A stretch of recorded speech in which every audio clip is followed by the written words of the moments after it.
All right. Good morning, family. How are we doing today? So, it's Corey. We'll leave it there. A lot's coming to the surface.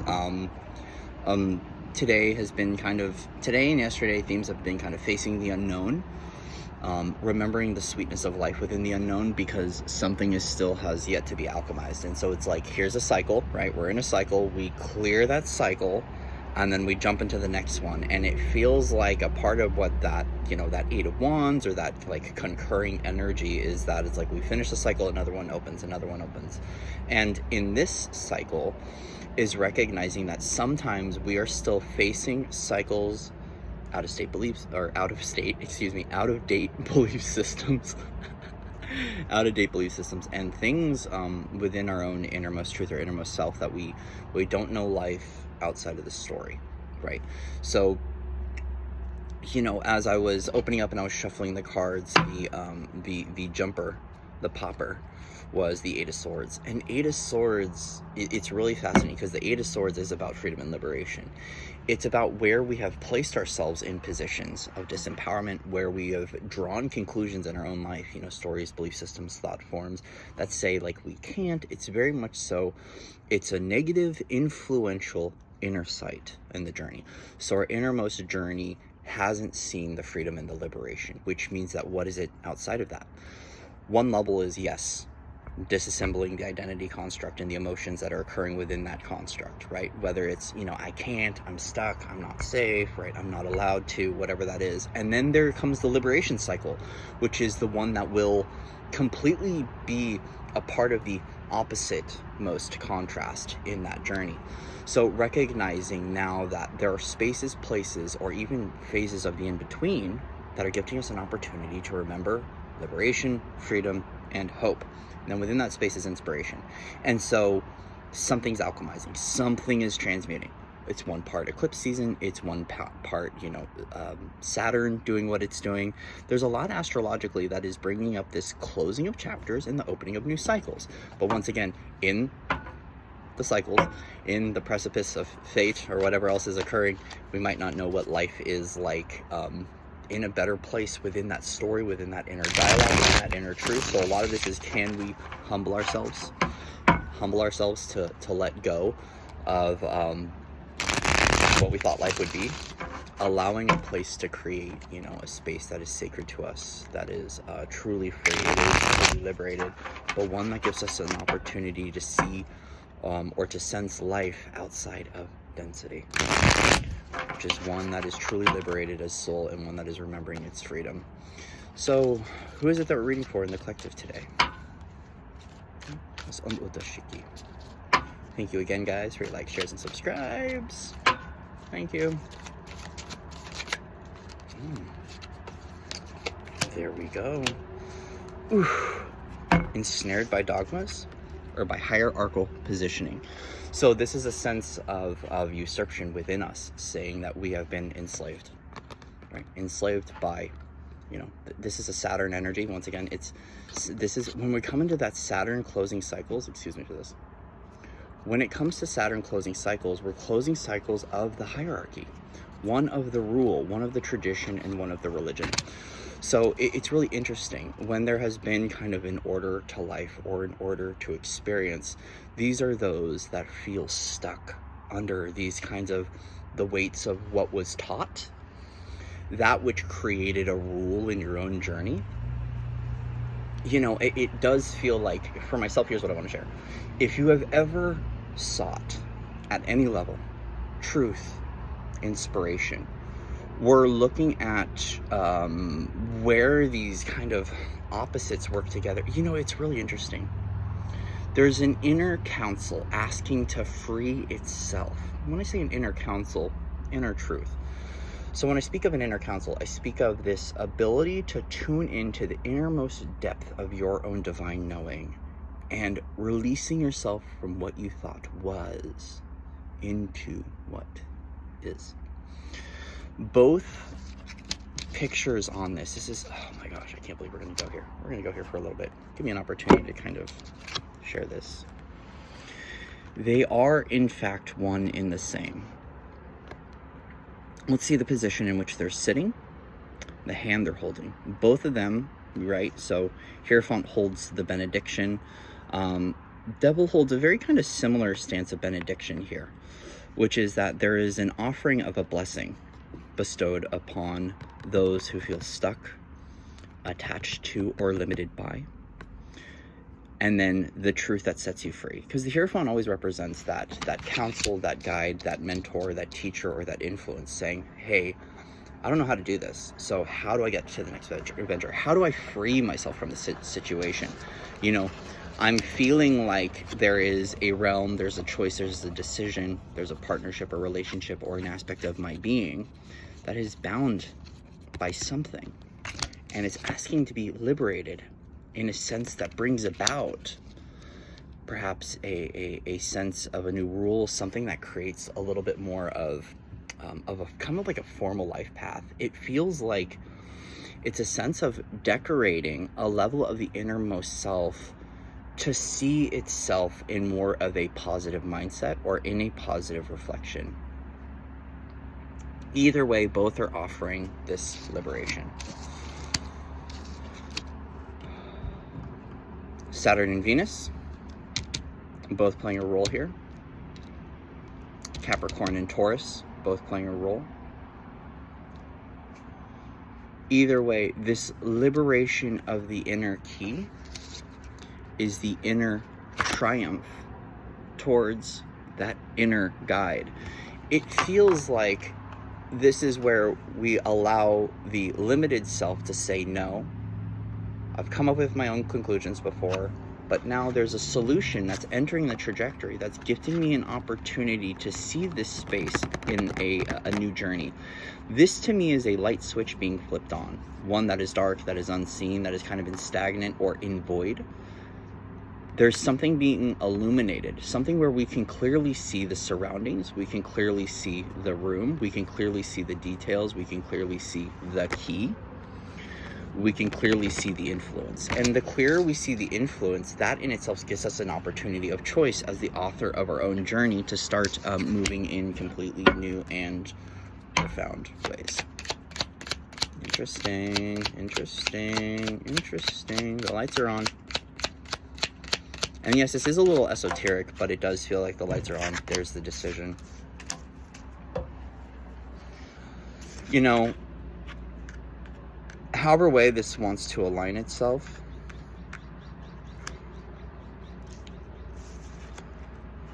there's a choice in feeling that which no longer serves. There's a decision here on us facing our own loss to receive our gains. There's a level of self-acceptance here. It feels like when we free ourselves from the stagnancy or from the emotional worlds, like the stuck emotions, the things that are really weighing heavy on our heart chakra, the things of the past, the things that keep us tied or satiated to a design of life path that might be in opposition, that might be in obsession.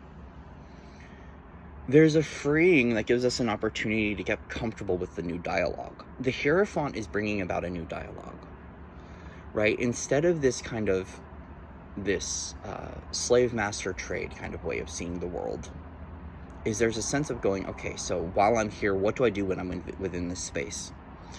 And this is about your inner dwelling. This is about the inner parts. These are the things that you are seeking liberation, freedom, and transmutational alchemy from.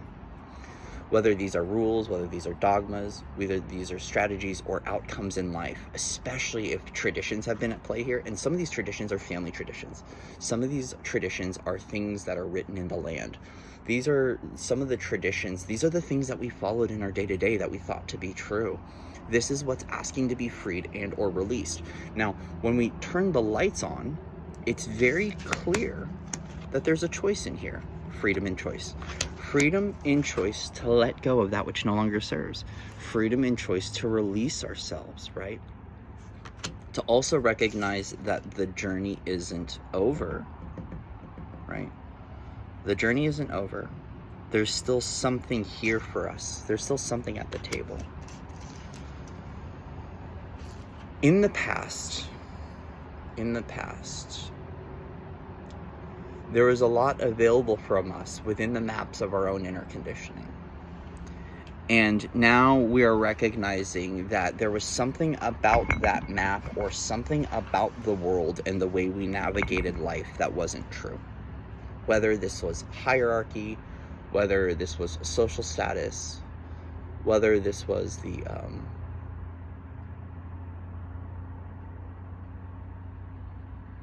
okay, I'm hearing you listen to my innermost dwelling. This is asking us to your innermost dwelling and asking what emotional baggage or emotional garbage is coming up to the surface for us to release. Now, even that word garbage is interesting. Perhaps there is something within self that we have discarded or we have seen as less than, that we've seen as trash. I don't like that emotional garbage thing, because the emotional garbage is kind of saying, well, in this range of emotions, in this range of feeling, it's not wanted, it's unwanted. That there is an exiled emotion or something. Okay, I'm seeing persistence pays off. There's something here that's inviting you to see life in a new way and to know that the journey isn't over with. Just because the map doesn't lead into the same direction doesn't mean that you don't have a journey. And I know I'm speaking esoterically, and I know I'm speaking kind of metaphorically, but it is very, very, very true. It's like sometimes there's a way of living life, a pattern, and when that pattern no longer serves and we hit cancel on that pattern or on that tradition or on that rule, we sometimes feel like we're kind of like we're stuck, because there's been, you know, a sense of complacency or a misplaced energy that we're letting go of. But with 2 cups still standing, it's very much so back to that space of getting to the sweetness of the journey, so we can get clear on the inner counsel and clear on the inner guide. This right now is stating that you have an innermost trusted source, an innermost trusted guide from within you, in which you can activate and open up to that inner dialogue or that inner voice that will give you direction back to the inner map.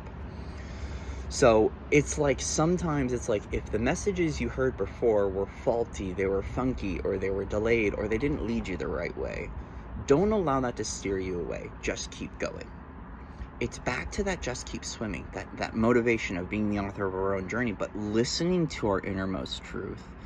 So we can really get back to that space of going, okay, now that I'm here, now that I'm in this space, what do I do while I'm here? And I speak to that because that's what presence is. Presence and acceptance is about allowing yourself to return to the now, wherever you're at, and going, what do I do while I'm here? This is what it reminds me of. It reminds me of the waiting room. And the waiting room is something that has to do with passageways of time. Perhaps this is eclipse. This is perhaps the things that are coming to the surface. These are the things that are dislodging from your reality, whether it's the arguments, whether it's the truthers, whether it's the naysayers, whether it's the light quotient, whatever it is. There's something from within you in this now moment that goes, okay, I'm here and I'm in the now. As I'm in the now, what do I do while I'm here? What does my innermost counsel say, which is that connection to the aspect of self that is the guide? What does my inner compass point me to? Right? Where do I go from here? Where do I go from here when I'm not feeling so well? When I'm feeling stuck? When I am in that glass half empty kind of an energy? What helps me to receive that light, that heart ship? Not hardship, that heart ship again. That thing that steers you back to the compass of love, or the compass of the direction that suits you. The fortune and the misfortune, the blessing here, the benediction is a part of the release. And so that, you know, when I speak of the benediction, it's what the traditional cards speak of. Now, what this is for ourselves, outside of traditions, laws, and dogmas, is the blessing, the miracle in this situation, the gold. This is the transmutational alchemy. What is the gold? What is the innermost message speaking to us? Especially when we feel stuck. You know, Saturn energy and Saturn's rings don't always mean stuckness. Sometimes it means safety and stability. And so a part of this reframe is, you know, Saturn's rings providing that space of safety or respite from within us is also what activates that ability to kind of receive that clear inner message. So Perhaps the dialogue of Saturn is asking to be turned on its head so we can see the higher light of Saturn, which is what it is to be safe, what it is to really have freedom and liberation, what it is to be contained, what it is to have the energy of safety in our journey, to listen to, right, our inner calling, our inner mastery, our inner teacher, listening to our soul.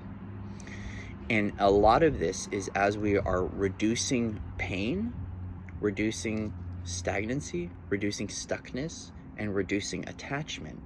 When we come into a place of presence of let go, we're coming back to a space that is inviting in change. It's inviting change. It's asking for change. The reason why I say all this is we have a 15 down to a 5. So what do? We have a reduction of 10.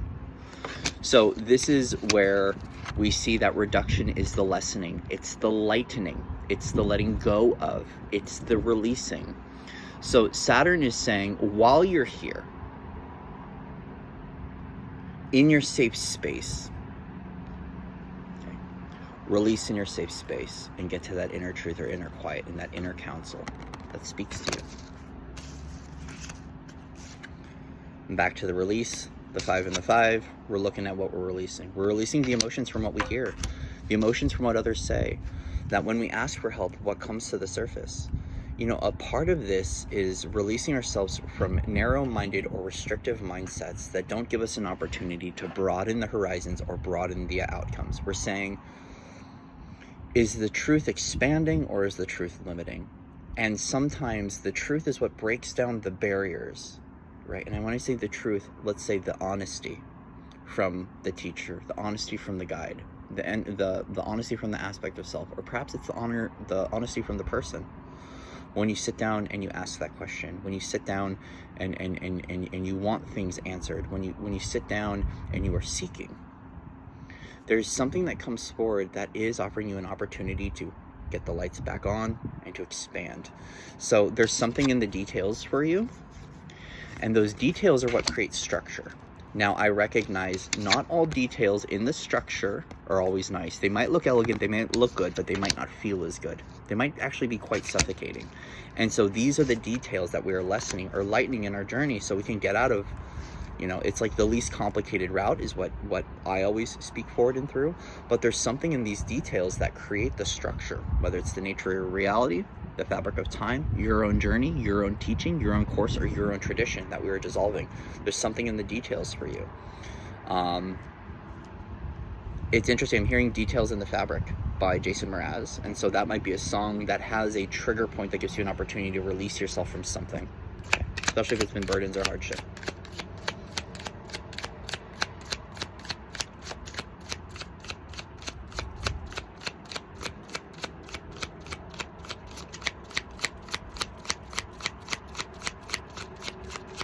Anything else for us? Third card, please. Third card for the message. There we go. So this is how things come back together. This is how we connect back with people. This is something about how we begin trusting others again, trusting the solutions, and trusting what the council, the others, the community have to say. So instead of this like figuring it out all on your own or figuring it out all on your own, there's something about getting the group together and asking and reflecting and working from within that group dynamic. So there is something within group dynamic that has created tradition.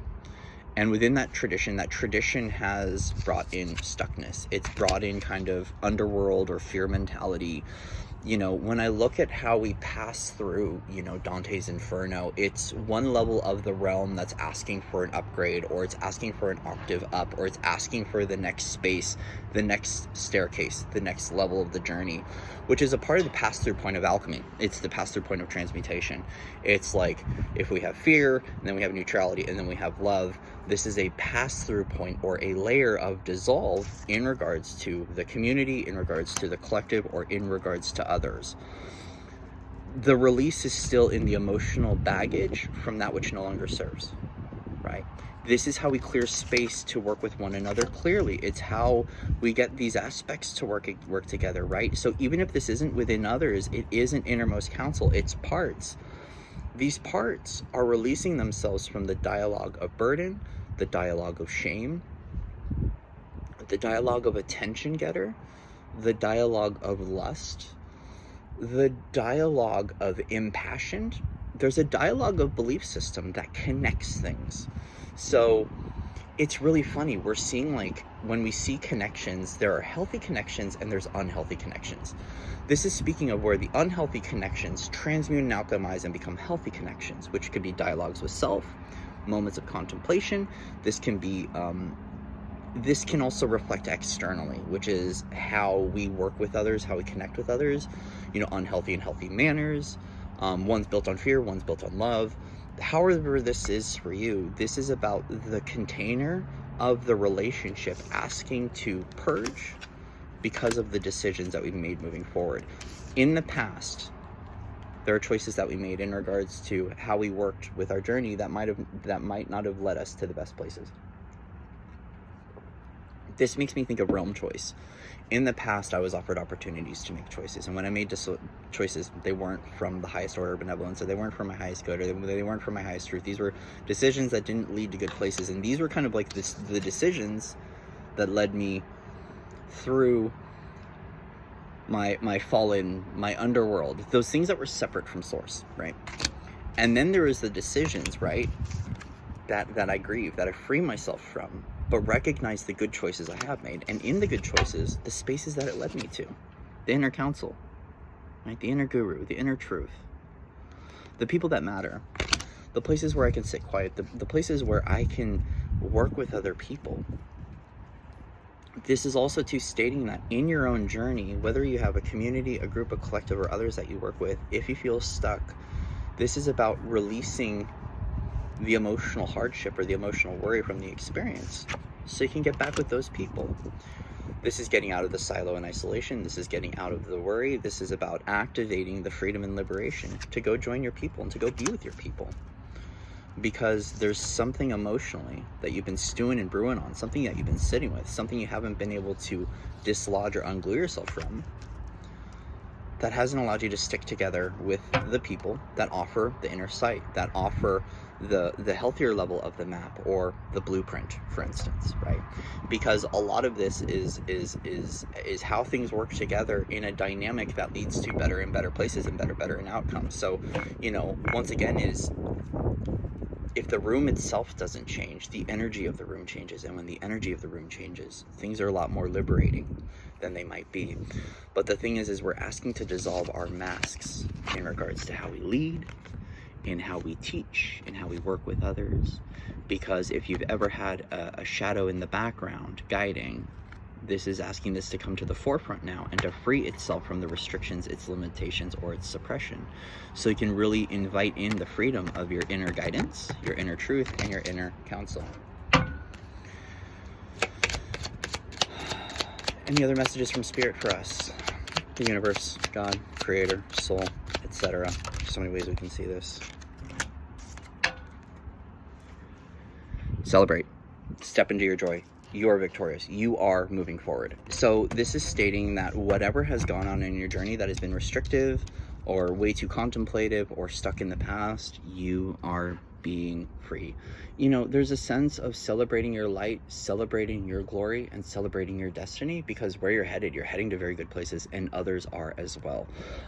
So your aloneness is not that alone on the journey. You're not alone. You are moving forward, and you're moving forward with victory. Victory to me is always, there's been, I have to work through this still, but there's been this thing with victory that has always been victory over war, right? And it's like kind of that plant your flag syndrome. It's like, I won, I colonize, I plant my flag, I am victorious. But victory is also where you get to the other side of a hurdle, other side of an obstacle, and you're moving forward with flow.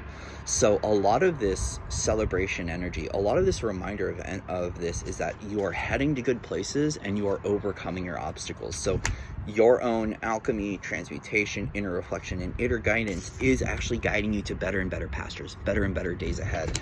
And a lot of this is that when we're when we've forgotten the sweetness or the nectar of life in certain cycles, we're being reminded that it is there and that others are with us on the journey. And so I know that sometimes the double energy can feel very isolated and alone, even though it's connected with other people in kind of strange ways. But there is a pocket of energy that's saying others are on this similar walk forward, and this walk forward is victorious, which means whatever you are going through, whatever you've been going through, whatever you've been studying, contemplating, learning about, listening to, or understanding about orders, higher orders, disorders, following orders, you're cluing into certain details here and now that have to do with choices that have affected your life, and the choices that you are cleansing from your narrative and your slate now, so you can get better and better opportunities to join with other people, so you can get to that inner council, so you can go to that innermost dwelling and start recognizing how you can get to a better and better place. This is something that's like guiding the group, guiding the community, or guiding the world to a better and better place, whatever this is for you. This is really cool. This is actually feeling like this is a sense of like a migration. And I want to say migration tunnel that occurs with kind of eclipse season and the energy we're in, where we're guiding ourselves and others are in the similar inner guidance right now that's moving into better pastures ahead. So it's funny I say pasture, because we're talking about pastures, and then we have, the Hierophant can bring in actual pastors. So for some people, your community is changing locations, you're going to different schools, different journeys, perhaps a different church, you're studying a different thing. It's all happening right now. So give me a moment, guys. Sorry guys, one of the boys showed up. All right, so let's go into I got this meditation and affirmation deck from my mom. Thank you, Mom. For the what affirmations want to come through from this deck. Affirmations, meditations and affirmations for us in regards to this reading and in regards to where we're headed.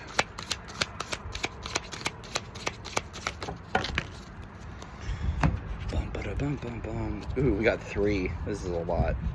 Let me put this back. Universe, let's just do 1 card. I can't do 3 right now.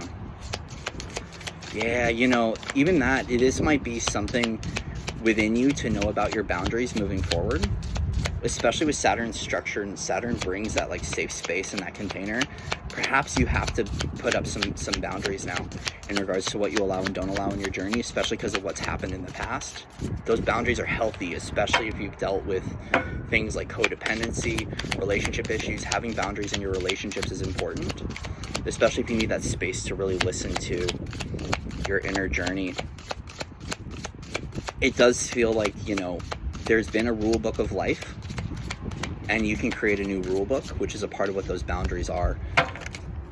Oh, whoa, that just popped out of nowhere. Okay. Wow. I am sending new energy along the invisible strands that bond us all. Whew. Right? That connection, that soul thread. It's really interesting. If there's a universal fabric, right, that connects all of us, I'm sending new energy along the invisible strands that bond us all, which means that the unity container is changing. And then once you dedicate yourself to deepening your awareness, relationships improve. Once you dedicate yourself to deepening your awareness, relationships improve. So it's not just the relationship with self, but the relationship with others, seeing the connections to the innermost dwelling, the innermost truth, and with others in a completely new, universal way. How beautiful is this? And then one more card from Starlight. Enchanting messages from the cosmos. Breathe. Inhale stardust. Exhale magic. So there's something of that which has been bound tight or has been restrictive. We're asking to just breathe, to recognize that influx and that outermost benevolence. It's how we soften, how we let go, and how we expand. Inhale stardust and exhale magic. Perhaps this is about breathing in our innermost connection, breathing into that inner pain, breathing into that inner trauma, breathing into that inner truth. Breath is really important right now. So I love you guys. Much love and respect to all of you out there. Thank you again for your likes, shares, and subscribes. It does feel like that there is some form, and I'm seeing this with my own life right now, some form of structure is being asked to be released. Structure isn't always a bad thing, but some structures are still keeping us wound way too tight. And so when we are releasing ourselves from an out-of-dated structure, it means it just doesn't fit any longer. So if your clothes are on too tight, time to get into that bag you wear, because we're asking to fit into a completely new universal truth, and one that is accepted of the victories, the overcoming of obstacles, and of course the celebration. You're meant to live a good life, and so please enjoy the life that you do live, because the hardship and the pain can be transmuted and alchemized, especially when you see what is still available to you to overcome and to work with in regards to your own solutions. Love you guys. See you soon. Namaste.